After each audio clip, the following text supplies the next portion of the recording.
And this is just like Hollywood, isn't it? It is. It's fantastic. Welcome to the table, Jeff Buczkiewicz from the MCAA Executive Director. You see this guy every year in Las Vegas. We're always talking to him because the MCAA is always such a big part of it. You know, you guys, without you, you know, it wouldn't be the SPECmix Bricklayer 500, honestly. You know, welcome, man. Thank you. How you doing? Good. You look good. Thanks, Tom. It's been a long year. Well, not quite a year, but it's been a few months, right? But this is kind of funny. So we're here you brought props with you. I did. I have lots of props here today. We're going to show some technology, some fun stuff. I love it. That we've been developing. Well, let's save this. I want to save that towards the end. That's what we call a tease. We're into it. Well, you know what we talk about a lot in Vegas is workforce development. I know that is such a big thing with you. Let's talk a little bit about that. What's new? What's going on? Absolutely. So we have started what we call our youth education and outreach program, and we have a director who's from Tallahassee. He's also leading our region. We have another gentleman down with him in Tallahassee. Connor's down with him, and Robert's our director. And Connor's actually leading and spearheading Region 2 for us, which is the Southeast. Okay. So he's going out, and his responsibility is to work with groups and work with states to bring high school to have masonry programs in the high schools. And we'll do anything we can to try to get those in there. And we really want to work to see kids learning about masonry while they're at a much younger age. So when they graduate, they know what masonry is. Yeah. They may have taken a class or two. Maybe they have some skill, probably not a ton of it, but optimally, we'd love to see them working a little in the summer months and gaining some hands-on knowledge of a job site. So all that's important. Yeah. And it seems like those programs, they're not just hands-on. I mean, you guys are getting some book learning in as well, right? Sure, yeah. There's two different components. We work with NCCR. They're the people who provide the curriculum for us. We just redeveloped that. Volumes 1 and 2 are done. We're working through, volume 3 will be done just after the first of the year. And the beautiful thing is NCCR, they create a curriculum for just about every trade out there. There's probably 42 trades that have curriculums through them. We got them to agree to work with us this past year to get rid of their core curriculum, which is huge. The core curriculum is about a year, and the core covers construction safety in general. And what we saw, at least in North Carolina, we saw a huge drop-off of young people who would take that core class, and we'd lose about 70% of the kids that would go into that class because they never touched a trowel, they never touched anything. They sat in the book for a year. So we lost a bunch of them. They didn't get what they were looking for. So we're the first trade that they've agreed to kind of retire that core and put masonry-specific safety into volumes 1 and 2, and then we put the trowel in the kids' hands within the first week or two. Oh, you got to know that drives attendance for sure. And what's the response been? How are the kids reacting to that? Well, it takes time. So the volume 1 just came out. So it came out this fall. So it literally is out right now. It will take some of the states a little time to adopt them. Right. Sometimes they'll use the old curriculum for a year or so. But we're pretty sure. I'm pretty sure they're piloting it or actually running it in North Carolina this fall. So we'll start to get feedback very soon, and by this time next year, we'll know how many kids we retain and go into a second year. Wow. Yeah, I think probably the exciting part for these kids is these skills competitions that you guys are a big part of. Can you kind of walk us through how that works? Sure. Yeah. No. Absolutely. So most of the kids that will come and compete in Las Vegas, they'll compete locally and they'll do some type of a competition. Sometimes it's a union competition. So they got to qualify just like the big Masons. Typically they will. Yeah. Absolutely. They have to get into some type of qualifier or come from a state that has submitted them to us. So the great thing is, we've had the program for years. We've typically had about 32 contestants, but it's blown up the last few years. And this year we've actually gone back already to the management of the show and asked for 21 more spaces for and in particular. That's going to be, in something, and Will, I think you've noticed this as well, when the kids show up, whether it's first, second, or third year, they really got a handle on what they're doing because the projects are they are spot on. It's got to be tough to judge. Sure, it does. But you're going to make me open my bag, aren't you? Oh, is that what this is all about? That's a huge opening. All right, let's do it. And it ties into workforce stuff. So wait. We got it. Open the bag. Well, and I'm not really going to, this bag is, we've been working on developing this for a little over a year. And this bag, it goes back to workforce. We really want to combine, we want to actually get education and industry to have an agreement on what a career-ready individual is. Open the bag, Uncle Jeff. Open the bag. So this is our solution to that. So traditionally, kids in these classes, they've had to go there and they take paper tests because that's the way the education system wants to see progression from the beginning of the semester to the end, right? That's how they chart progression. Okay. There's no subjectivity or there's no objective. It's very clean cut. There's no subjectivity to what's being done. Okay. So the industry wants, what we want to see is more hands-on. We want to see the assessments on what they can do with their hands, not what they can do on a Scantron or a piece of paper. So this is where the bag comes in. Okay. So we have this lovely LiDAR scanner. Right. You can get these on Amazon for about $650, right. And we've been getting a bunch of them. We've had a $10,000 one too to see if it did any better with resolution. It didn't really. This was sufficient with that. It's almost thing. $700. I'm just going to show that up at the camera right there. I mean, I don't know. What am I looking at here? What is this going on? This is a LiDAR scanner, and when you do turn it on, you'll have bright lights, white lights up all over here. Okay. And what it does is it will scan the wall, and it will scan it in about a minute once the user gets comfortable with it and understands how to use it. We wrote the software that then it will take it, it'll draw a mesh over the project, it'll create a 3D model within the computer, and we're very nearing the completion of the criteria scoring. So it will now be able to grade that wall as soon as it's scanned. So taking all the subjectivity out of an instructor, giving a grade to a wall, which is what the schools want. So this is a way for us to now have the kids be assessed and the emphasis be on the hands-on. If you don't mind, and it's No. probably into the minutia, and I hate this for you, but it is so interesting to me. Sure. When you said are you working with somebody that's writing this code out, or you guys have in-house people that can work on this kind of thing? Yeah, we have in-house people that are developing this for us. So I will tell you that this has evolved as well. Okay. So you used to have to use this. It hooks to a laptop in this backpack.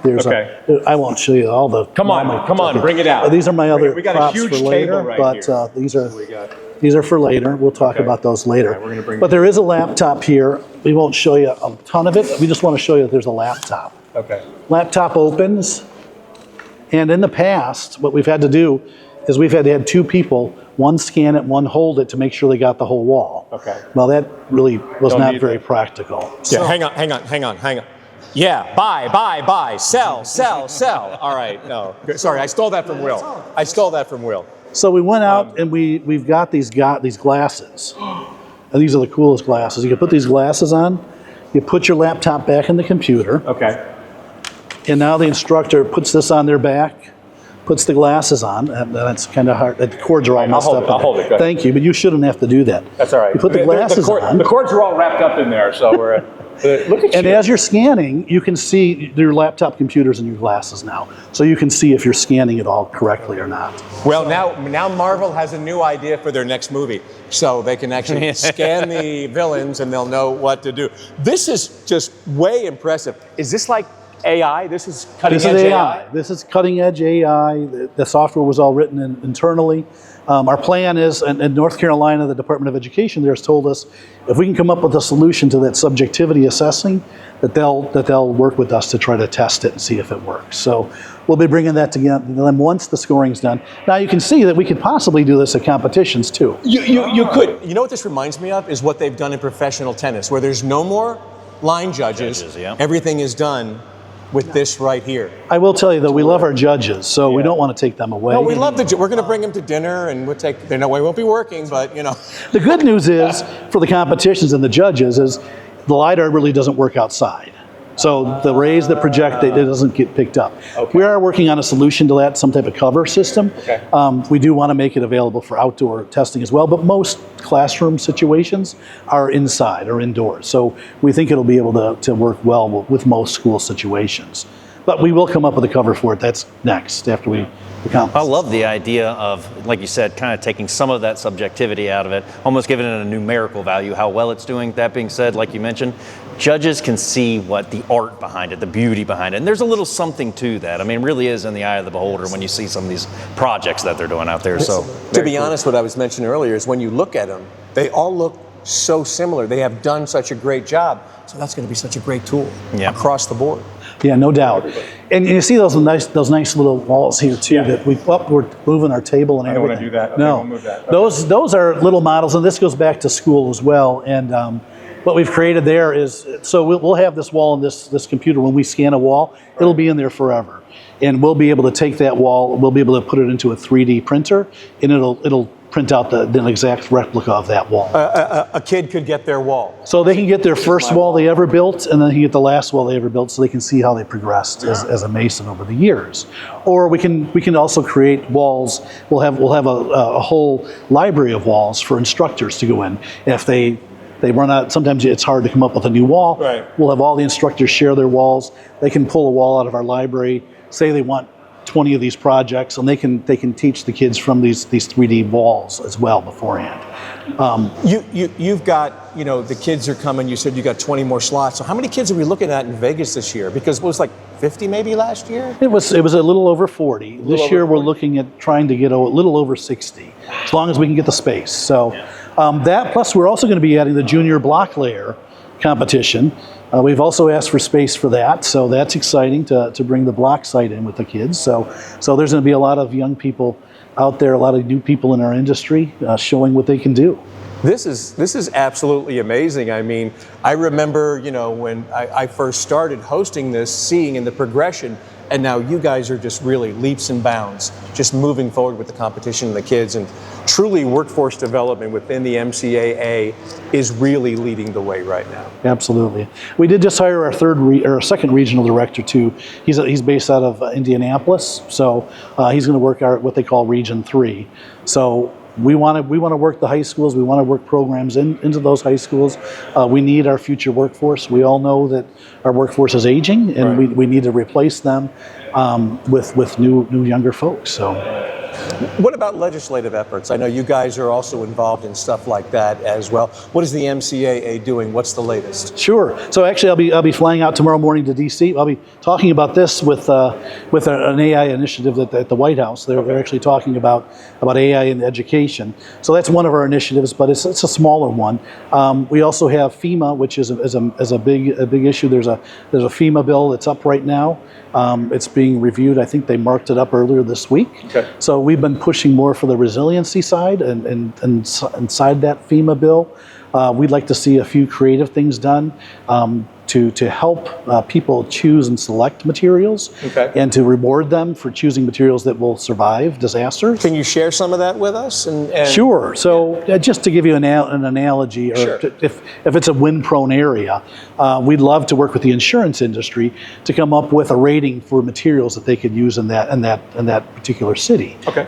And if the city went through a disaster, which many have in the past few years, the city works with the insurance industry, and they might have an impact fee. Okay. Based on the materials you select. And those dollars, whatever those impact fees, would go back to a FEMA or the state, and then they could use those fees to help recovery when disaster strikes again. And your impact fee is higher if your materials are determined not to withstand a disaster. So the higher your resistance is and the higher your resiliency is, the lower your impact fee, because the likelihood of your materials needing to be replaced is minimal. Yeah, not so sure I want a balsa wood shed in my backyard. I'm not going to go down there. That happened the first time, and it didn't pay off.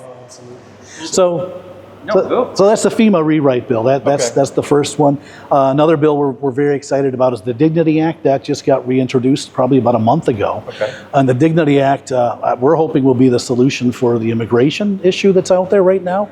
We hope it's the compromise issue, and it actually allows But once they work through the immigrants who have criminal records, we think they'll be looking for some type of solution for the other millions of folks who are here. Gotcha. And we want nothing more than to see those folks brought into the work environment and allowed to work environment, because right now sometimes they're abused, and sometimes they're out working, they're earning dollars, but they're actually paid under the table. There's a lot of things that just drive costs down, but that don't help them or anybody else. So the Dignity Act actually is a bill that's a bipartisan bill, and it would actually allow them to work. It would give them a visa to work.